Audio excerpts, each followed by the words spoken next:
Shalom Bapak Ibu saudara kasih dalam Tuhan, haleluya. Kita bersyukur hari ini bisa kembali memasuki minggu yang baru lagi dalam pekerjaan kita, Senin 6 Oktober 2025. Di New South Wales khususnya, kami sedang hari libur karena hari buruh, sehingga pekerjaan tidak dilakukan di banyak-banyak tempat, saudara. Dan hari ini kita selalu bersyukur Tuhan memelihara kita senantiasa, dan kita masih belajar firman Tuhan sebelum saudara beristirahat di sepanjang malam. Dan hari ini kita belajar renungan firman Tuhan dengan judul Kemenangan atas Perintah Tuhan. Kita belajar dalam Bilangan 31 ayat 7. Di sana dikatakan, kemudian berperanglah mereka melawan Midian seperti yang diperintahkan Tuhan kepada Musa, lalu membunuh semua laki-laki mereka. Saudara, di dalam kisah peperangan yang bangsa Israel lakukan, mereka itu berperang atas petunjuk atau arahan dari Tuhan. Mereka tidak boleh sembarangan saja membunuh orang tanpa Tuhan yang memerintahkan. Dan karena Tuhan itu benar dalam segala jalannya, maka apa yang Tuhan perintahkan itu sesuai dengan maksud dan rencananya. Saudara, jangan berpikir bahwa kenapa Tuhan itu kejam sekali memerintahkan bangsa Israel untuk berperang lalu membunuh semua laki-laki dan bahkan perempuan. Dalam kasus ini misalnya kepada orang Midian, saudara harus mengerti bahwa orang Israel itu pada saat itu dipimpin dengan sistem pemerintahan teokrasi, di mana Tuhan sebagai rajanya. Karena Tuhan sebagai raja, dia Tuhan yang maha tahu. Dia tahu kenapa mereka harus membasmi bangsa-bangsa tertentu.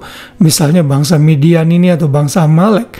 Mereka harus terlibat dalam peperangan kudus atau holy war, karena bangsa-bangsa ini yang mencemarkan bangsa Israel sehingga menjauh dari Tuhan. Dan dalam case ini adalah bangsa Midian, mereka berusaha membuat bangsa Israel menyembah berhala yang terjadi di Peor misalnya dalam pasal 25 ayat 1 sampai 18. Lalu saudara juga bisa membaca nanti dalam ayat-ayat yang lain di mana ada referensi-referensi bahwa bangsa Israel itu dicemarkan atau diganggu kekudusannya oleh orang-orang Midian ini. Lalu akhirnya bangsa Israel diperintahkan Tuhan dalam ayat yang kita baca tadi harus membunuh bangsa Midian.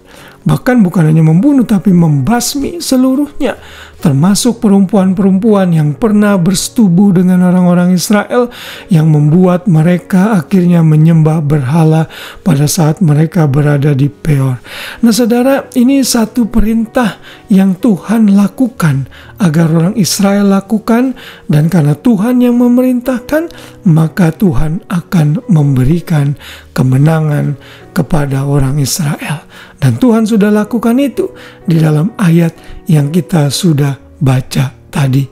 Lalu bangsa Israel menjara, membunuh bangsa Midian sehingga mereka beroleh kemenangan.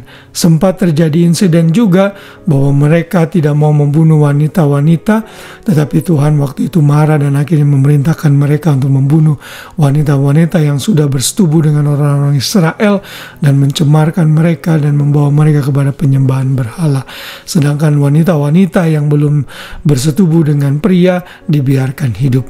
Saudara, melalui kisah ini apa yang kita bisa pelajari, prinsip apa yang kita bisa ambil melalui kisah ini? Saudara, dalam hidup ini Tuhan seringkali memerintahkan kita untuk berperang. Mungkin kita bisa berperang melawan sifat buruk kita, berperang melawan kebiasaan-kebiasaan kita yang tidak baik, berperang melawan amarah kita, berperang melawan kekhawatiran kita, apapun juga itu. Saya bisa sebutkan satu persatu yang menjadi pergumulan kita sebagai orang percaya. Tuhan memerintahkan kita untuk memerangi itu semua. Dan kita dijamin akan beroleh kemenangan kalau kita mengandalkan Tuhan. Tuhan juga menghendaki kita berperang melawan musuh si iblis dengan berdiri teguh di dalam Tuhan kekuatan kita. Saudara, di dalam hidup ini kita diliputi dengan peperangan demi peperangan. Yang saya maksudkan adalah peperangan rohani ya, bukan peperangan secara fisik. Karena musuh kita bukanlah darah dan daging, tapi melawan penguasa-penguasa iblis dan roh-roh jahatnya di udara. Dan karena itulah kita harus terus belajar mengandalkan Tuhan untuk memberikan kita kemenangan. Kalau Tuhan sudah memerintahkan kita untuk berperang untuk sesuatu hal yang tidak baik, yang negatif, yang menjauhkan kita dari Tuhan, maka kita harus kikis dan habiskan itu sampai ke akar-akarnya. Seperti bangsa Israel mengalahkan musuh-musuhnya, karena kalau tidak, kita akan tercemar. Kiranya renungan firman pada malam hari ini memotivasi untuk kita berperang melawan apapun juga dalam hidup ini yang bisa menghalangi kita untuk dekat dengan Tuhan. Biarlah firman ini menjadikan kita pribadi yang lebih baik dan memberikan kita awareness untuk selalu waspada atas akan musuh-musuh kita yang berusaha menyerang kita, dan belajar mengandalkan Tuhan untuk menang dalam peperangan kita. Haleluya, kiranya Tuhan memberkati kita semua. Selamat malam dan selamat beristirahat. Shalom.